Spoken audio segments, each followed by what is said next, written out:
The fretboard diagram is easy to understand. People who complain that they can't do it, have you got it on your wall like I do? And do you look at it every day? Yeah, I didn't think so. The reason that you don't know the fretboard is because you don't study it. Just like the reason that I'm not great at rock climbing is because I don't do it. Okay, so we got the 6 lines to represent the 6 strings. The one nearest the floor represents this string here, just like in tab. So this string here is E, right? And this string here is also E. So now we've just cut it right down, haven't we? So instead of learning 6 strings, you're only actually learning 5. And it's important to understand the intervals that the strings are tuned in. So all of the strings, apart from one of them, are tuned in fourths. What do I mean by that? There are 4 notes between them, including the note that you're on. That's the thing you have to remember. So between E and A, we've got E, F, G, A. That's 4 notes. Okay. Now between A and D, again, we've got 4 notes. A, B, C, D. And between D and G, guess what? 4 notes again. D, E, F, G. Now, here's where it gets a little bit difficult. This is what makes the guitar quite tricky. Between G and B, it's now tuned in thirds. So G, A, B. So again, if I was to do it here, G, A, B. Instead of D, E, F, G. Right? It's different now. Okay? And that's where people get caught out. People who haven't done their fretboard studying will get tripped over because the pattern suddenly changes. So if you're doing something that uses these 4 strings, everything's the same. You're good. You don't have to learn any new pattern at all. Now, if you just shift it down 1 string and you're now including the B string, so you're using, instead of using these 4 here, you're using these 4. Well, now you're going to get stuck because everything is 1 note different. So suddenly, what would have been 5 has now become 4. If I play fret 5 on the thickest string, it will give me the next string. Right, have a go. Fret 5 on the thickest string, it now gives me the next string. Fret 5 on low E gives you A. Fret 5 on A is going to give you, that's correct, it's going to give you D. Now what if I put fret 5 on the D string? Yes, that's correct. It is going to give me the note of G. However, what's going to happen now? If I do fret 5 on the G, right? Same thing, right? Is it? Yeah, of course it is. Does that sound right? No. Now we're going to have to go to fret 4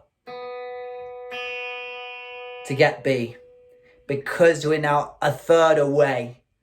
So from here, we can no longer go like that. It's, instead of going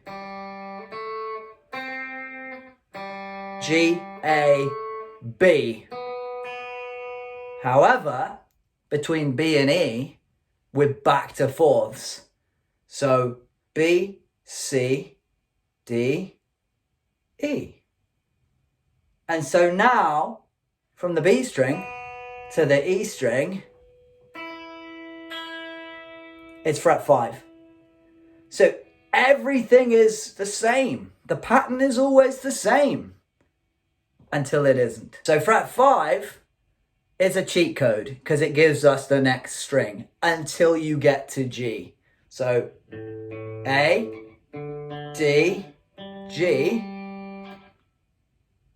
B on fret 4, then fret 5 on the B string takes us right back to our top E. So besides the G string, fret 5 will always give you the note of the next string. So there's another cheat code. So we know what's on the open strings. We now know what's happening on fret 5, which means that all we have to do is learn the stuff in between, and we've quite easily unlocked it, okay? So what do we have on fret 1? So we've got E. What's on fret 1? E sharp? I don't think so. No, it's F. There are no sharps or flats between E and F. And what do I mean by that? Well, between F and G, the next note after F is not G. It is F sharp. And what that means is that's this half step between two notes. Okay? So it's the note between. So it's one fret between. So the half step and a whole step. A whole step is 2 frets.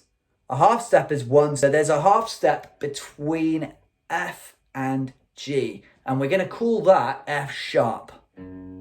If we're looking at that top diagram, which we're going to do. Now we have G. And now what's next? Yes, that's correct. It's G sharp. And now we know what comes next because we've just played with it, haven't we? It's A. It's the note of the next string. And now we've got A sharp, which is between A and B. And then now on fret 7, we've got B. Now, what's next? Are you sure? Is it really B sharp? No, it's C. Between E and F and between B and C, there are no sharps. That's what you've got to remember. So B, C, before Christ. E, F, well, I can think of some rhymes, but I'm not going to say them. You can think of your own. And then after C, we have C sharp, which is up here on fret 9. And then after that, we've got fret 10, which is going to be D. And then after D, we have D sharp. And now on fret 12, you should have 2 dots here on fret 12. Fret 12 is the octave. So you're back to E again, which means that fret 13 is now F. And the whole pattern repeats. Congratulations, you've learnt the first string. Okay? Well, it's actually the 6th string. But guess what? This and this are the same. So fret 12 on this string is also E. Fret 7 is also B. Fret 3 is also G. Fret 5 is also A. Notice all these dotted notes, you might want to learn them. In fact, you do want to learn them, right? So the first dot should be on the 3rd fret, but it won't always be there on all guitars. But the first dot is going to be G. So all you have to do is remember what's in between them now, which shouldn't be too hard. Second dot is A, which in this case gives us the next string. The next dot is going to be B. The next one here, fret 9, well, that's going to be C sharp. And then the next one is 12, which is back to where we began. It's another E, but it's an octave higher, right? So it's 8 notes higher. E, F, G, A, B, C, D, E. Okay? Now you've already learned 2 of the strings. All you have to do now is figure out what's in between. And so the A string, we already know because you're starting from here. But we're now on the string down here. Well, A, what comes after A? A sharp. What comes after A sharp? B. What comes after B? No, it's not B sharp. God damn it, Jimmy. It's C. And what comes after C? Yes, C sharp. What comes after C sharp? D. Is that now the same as the string below here? Yes, it is. Do you get how it works? Okay, so just keep going. Congratulations, you've now understood how the fretboard works. Now, a couple things to keep in mind. When you do understand it in sharps, then go down to the flats diagram. The only difference between flats is the flat is looking at it as, instead of a semitone above, as a half step above or a semitone above, so instead of F sharp, it now becomes G flat. So you're looking at it as the note below G instead of the note above F. So let me just quickly demonstrate that. E, F, G flat, G. A flat, A, B flat, B. You get the idea? Of course you do. Now, here's another cheat code. Fret 7 on the A string is the same as E. So it's the same as the string above it. So fret 7 on the A is the same as the thickest string. Okay, so we're going to go from the 5th string on fret 7 all the way to the open string here on the thickest string. Now, fret 7 on the D string, what note is it? It's the same as the A string.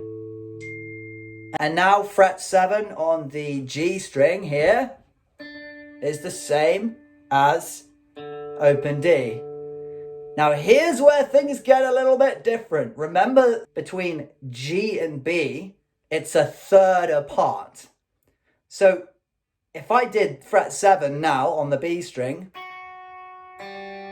nope, that's not it, that is F sharp. To get G, I have to go one above, so fret 8. And then, of course, if I was to play the thinnest string on fret 7, I'm back to B. So we're going to go 7, 7, 7, 8, 7. There you go. So play around with it. Don't avoid it unless you want to fail your exam and be really rubbish on guitar, but that's not what you want, because otherwise you wouldn't be having lessons with me. Beginners to intermediates, everything up to fret 12 on all 6 strings. Suck it up, buttercup. This is what we're doing.